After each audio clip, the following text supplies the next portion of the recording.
Good morning, my loyal fan base. I'm glad to see all four of you could come today. Today, I'm trying something different and ranking every Kendrick Lamar album in a tier list.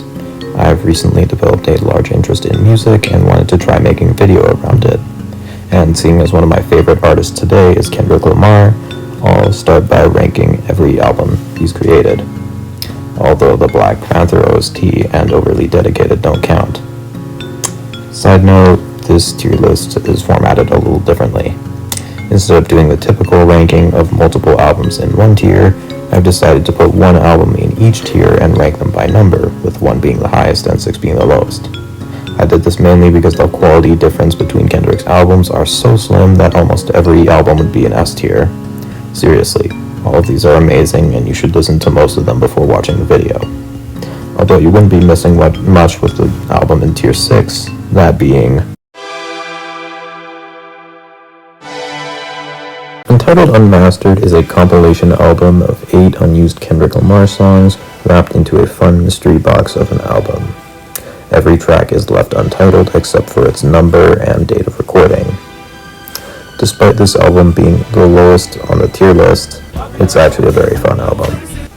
When I listen to Entitled Unmastered, it feels like a comfortable save point between Kendrick's complex and compelling stories. Just some good creative rap to be enjoyed before listening to his deeper albums. Not only that, but it presents Kendrick's versatility as an artist. Only 8 tracks, but all of them are distinct and great. My favorite tracks off the album were 08, 06, and 02. That's all I have to say about Entitled Unmastered. Now let's move on to the next complete albums. Fun fact, Hold Up was the first Kendrick Lamar song I listened to. I liked it, and I still like it. Anyway, until we review the rest of the album. It's nice, there's not much else to be said about it. It's a pretty good album, but nowhere near as good as the top 4. Still, Section 80 being Kendrick Lamar's first album, it was really impressive. Covering the problems with his generation and telling the stories of 2 women, Keisha and Tammy, this album is sure to be a compelling listen. It's sonically appealing on most tracks, although I didn't really like No Makeup or Tammy's song. Seriously, Tammy's song sounds like it's straight out of the Rain World soundtrack. That being said, Poor Man's Dreams, Your Ethnicity, Hold Up, High Power, and ADHD make up for the few missteps on this album. My favorite tracks were Your Ethnicity, Keisha's song, and Hold Up. Overall, I really like this album, but I'll never see it as anything more than drawing music. Here marks the transition between Kendrick's 2 objectively worst albums to any of these 4 can be your favorite. The first of which being Damn was great to listen to, telling a very creative, dark, intriguing, and powerful story about Kendrick Lamar's fear of damnation and struggle to become a better person. Speaking of the story, if you want an in-depth analysis, you should check out the eye in the corner that leads to this video. I won't explain it myself because, 1, my goldfish brain can't interpret Kendrick's stories that well, not to mention presenting that to an audience of 6 people. Well, I guess that's 5 now. And because 2, we don't have enough time. So, anyway, I think it was a bit controversial of me to put Damn in tier 4, since it's commonly regarded as a top 3 Kendrick album. However, I'm staying stubborn. What mainly held this album back, in my opinion, were the few forgettable tracks and the way they end up sounding similar. The worst of which being Yeah and Loyalty. And although the story doesn't work if you removed either of these tracks, these 2 songs have sonically better counterparts. Feel is better than Yeah. Love is better than Loyalty. Lust is without a doubt my least favorite.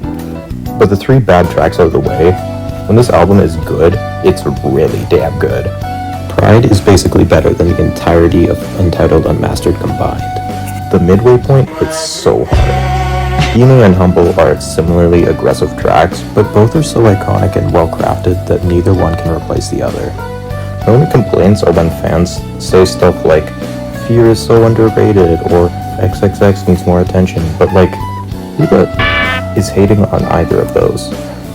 Anyway, my favorite tracks are Pride, DNA, and Humble. Despite not being in my top 3, I do really love this album. Its dark themes and ideas are heavy, along with the story being the best part of the album. I just didn't enjoy it sonically enough to make it third place. With that out of the way, I'll move on to the next album.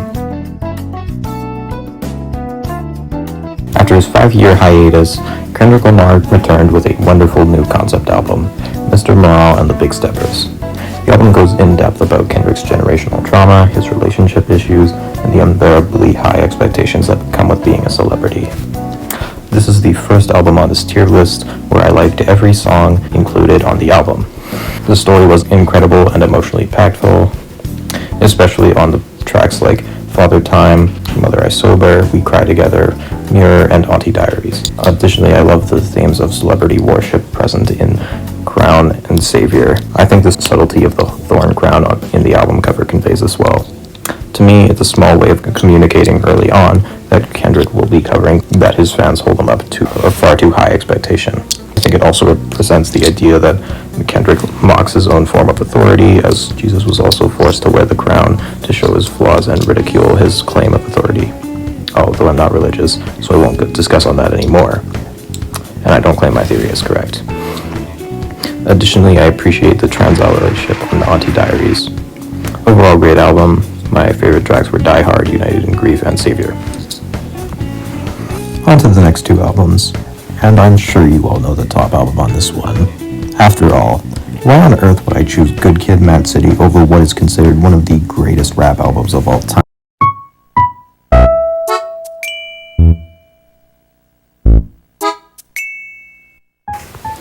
Okay, this even surprised me a bit, that I would love Good Kid, Mad City more than To Pimp a Butterfly. I don't have any regrets though, and I'll explain why I love Good Kid, Mad City so much after this review of T-Pab. So I'm going to cover this album first. I should probably explain that I don't have a problem with this album at all. In fact, I think it's perfect. I don't think anything could improve it, and I think it's an album that everyone watching this video should at least try listening to. It's an astonishing story about finding self-love in a harsh world with manipulative people around every corner. It's deeply personal and distinct to Kendrick, yet oddly relatable at times, best expressed through the song You. You deals with Kendrick's self-hatred through survivor's guilt, with the self-hatred being relatable, but the survivor's guilt being specific to Kendrick's story and past. Sonically, To Pimp a Butterfly hits right on the mark. It somehow finds a way to hold dark and depressing songs with relaxed and fun ones, then finishes with the motivational and upbeat I before transitioning into the deep, impactful, thought-provoking Mortal Man. See, this is what I love about To Pimp a Butterfly, and Kendrick Lamar overall. They find consistency, yet manage to be versatile and unique with every song. Mortal Man's full poem is great, even if the song is one of the worst off the album. I love how the pieces of the poem are constantly recurring throughout the album, and finally completes at the end.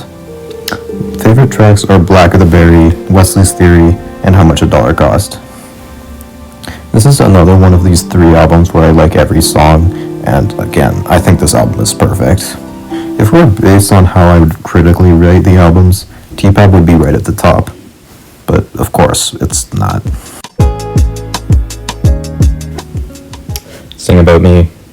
I wanted to wait until later to explain why this album meant so much to me, but it's just Sing About Me. It's without a doubt Kendrick's best song and always will be. During the writing of the script, I was crying to it. Reminder, I'm on the spectrum, so I don't cry very often. Probably once every 3 months if I had to guess, but God, it was around this time. Sing About Me, I'm Dying of Thirst is not only one of my favorite Kendrick Lamar songs, but probably one of my favorite songs of all time. It reflects everything I like about Kendrick, the relatability, the versatility, the distinction, the emotional impact. It's about his struggle with the idea that when he dies, he might have no one to remember him, and, well, sing about him. He asks if he's worth it or if he put enough work in at one point. Both of these made for some of the best moments on the album because we all want to be remembered and known as, well, someone who's worth knowing. It really touches your heart in a way that I've never seen another song do so well. The storylines in verse 1 and 2 are powerful and unique to Kendrick. I won't go in depth about them on this video, since the vast majority of you just came for a silly tier list. However, I've linked a really good Reddit post in the description if you actually do care about this song. Anyway, that's enough of that. Back to the rest of the album review. Every song is fantastic, and I could find something to enjoy in each and every one of them. Plus, like, this album has a really good thing going for it, where, like, so, like, basically every song on its own is, like, already good for their own reasons, but when given the context of the album, they become, like, incredible, man. Like, this is really something you have to check out for yourself. The intro track, Shireen, hooked me in with its mysterious, foreboding presence. Please Don't Kill My Vibe was fun and relaxing, and it was the first thing that helped me cool that down from Sing About Me, too. The Art of Peer Pressure is a big favorite of mine, with its enticing lyrics and sonically appealing rap and beat. Many Trees was another one that felt surprisingly chill and fun. Poetic Justice was actually one of my least favorites, because it has a Drake verse on it. Alright, but for real though, it's still good, and the beat actually complements Drake's style a lot. I don't even hate Drake that much, but I don't think he needed to be on this album of all things.